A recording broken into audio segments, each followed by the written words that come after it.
चलिए आगे बढ़ते हैं, अगली खबर का रुख करते हैं। पाकिस्तान के आतंकवादी संगठन लश्कर ए तैयबा ने इस्लामाबाद में आईटी सेल स्थापित किया है। लगभग 80 कंप्यूटर वाले इस आईटी सेल का इस्तेमाल दुष्प्रचार, ऑनलाइन कट्टरपंथ और संभावित आतंकवादी समर्थकों तक डिजिटल पहुंच बनाने के लिए किया जाएगा। आतंकी संगठन के नेताओं ने सेंटर की निरीक्षण जो है वो किया उसका, जिसका वीडियो भी सामने आया है। वीडियो में देखा जा सकता है कि आतंकी संगठन के लोग कैसे काम कर रहे हैं। आप ये देखिए कैसे आतंकी नेटवर्क मजबूत करने पर जोर दिया जा रहा है। और सोचिए, लश्कर ए तैयबा ने इस्लामाबाद में आईटी सेल जो है वो स्थापित कर लिया है। अब आतंकवादियों के आईटी सेल स्थापित होंगे और अब जब डिबेट में अगली बार पाकिस्तानी मेहमान जुड़ेंगे तो इसको भी नकार देंगे कि नहीं भाई, लश्कर ए तैयबा कोई आतंकवादी संगठन ही नहीं है। लेकिन ये तस्वीरें बयान करती हैं कि कैसे खुले में आतंकवाद को पनाह दी जा रही है और बिल्कुल ऐसा इसको बनाया जा रहा है मानो कोई आम रोजगार हो, या जैसे व्यक्ति कोई आईटी में, नॉर्मल आईटी में काम करता है। ये लश्कर ए तैयबा का इस्लामाबाद में आईटी सेल जो है वो स्थापित किया गया है। चलिए रुक करते हैं अपने सहयोगी रमन सैनी का। लगातार ऐसी खबरों पर रमन नजर बनाकर रखते हैं। रमन, ये खबर बेहद महत्वपूर्ण है और चौंकाने वाली तो नहीं है, लेकिन एक और सबूत के तौर पर इसको जरूर देखा जाएगा। लेकिन मुझे लगता है विश्व के तमाम देश अब भी अपने मुंह पर पट्टी बांध कर रखेंगे, पट्टी लगाकर रखेंगे। अमेरिका भी कुछ नहीं कहेगा और दुनिया में और कोई कुछ नहीं कहेगा, लेकिन भारत आवाज उठाता रहेगा और यह सबूत देता रहेगा।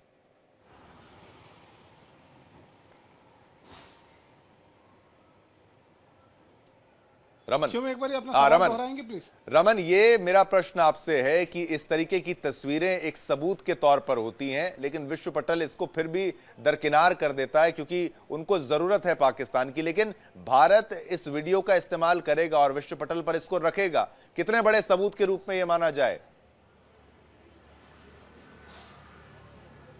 जी हाँ, बिल्कुल। देखिए, लगातार अगर हम देखें तो पाकिस्तान के अंदर जो आतंकी संगठन हैं वो अब हाईटेक होते हुए नजर आ रहे हैं। और जिस तरीके से ये वीडियो सामने आया है जिसमें सैफुल्लाह कसूरी को आप साफ तौर पर देख सकते हैं। इस वीडियो में सैफुल्लाह कसूरी जो है वो एक कंप्यूटर लैब का निरीक्षण करता हुआ नजर आ रहा है। तो इससे आप ये समझिए कि अब इस्लामाबाद, पहले तो ये पीओके के अंदर या फिर लाहौर का जो इलाका पड़ता था वहाँ से आतंकी संगठन जो है वो ऑपरेट करते थे, लेकिन अब इस्लामाबाद जो पाकिस्तान की राजधानी है वहाँ पर बाकायदा ये कंप्यूटर सेटअप्स, कंप्यूटर लैब जो हैं वो सेटअप की जा रही हैं। करीबन 80 कंप्यूटर के साथ ये पूरा एक हाईटेक लैब जो है वो लश्कर तैयबा की तरफ से इस्टेब्लिश किया गया है। और इस लैब के अंदर अब भारत विरोधी प्रोपोगंडस के वीडियोस जो हैं उनको बढ़ावा दिया जाएगा, रेडिकलाइजेशन को बढ़ावा दिया जाएगा, ऑनलाइन माध्यम से लोगों से संपर्क साधा जाएगा देश के अलग अलग हिस्सों से, और वहां पर संपर्क साधने के बाद उनको रेडिकलाइज किया जाएगा। आपने देखा होगा कि किस तरीके से डॉक्टर शाहीन, जो जैश ए मोहम्मद की एक हम कह सकते हैं कि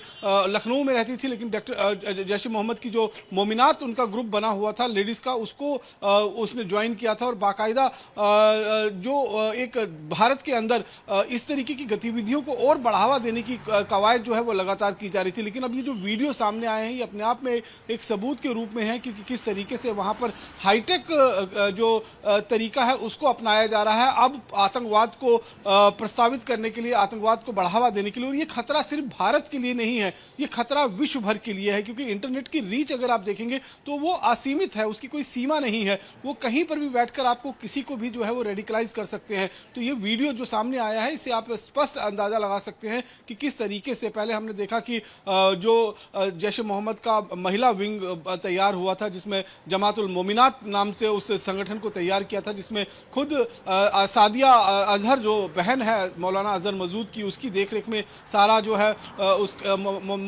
जमातुल मोमिनात का जो कार्यक्रम है वो चलाया जा रहा है। तो अब लश्कर तैयबा भी उसी तर्ज पर आगे बढ़ते हुए नजर आ रहा है। और निश्चित रूप में ये एक खतरे की घंटी जो है वो भारत के लिए है, क्योंकि पहले तो कहीं ना कहीं मौलवियों के माध्यम से जो मदरसे चलते हैं उनके माध्यम से लोगों को रेडिकलाइज कराया जाता था, एक दूसरे से फोन पर बातचीत कर या फिर फेसबुक या बाकी जो चीजें थी उनसे जो है वो रेडिकलाइज करने की कोशिश की जाती थी। लेकिन अब ये जो हाईटेक लैब जो सामने आई है उससे आप अंदाजा लगा सकते हैं कि कितना बड़ा खतरा जो है वो पूरी दुनिया के लिए बन चुका है। और पाकिस्तान अपने आप में एक आतंक की फैक्ट्री है और आतंक वहीं से पैदा होता है और पूरे दुनिया को जो है वो अपने शिकंजे में कसने की कोशिश करता है। तो ये एक बहुत बड़ा सबूत जो है जिसको भारत निश्चित रूप में विश्व पटल के ऊपर रखेगा और पाकिस्तान को एक बार फिर से एक्सपोज करेगा। ठीक है रमन, आप हमारे साथ बने रहिए।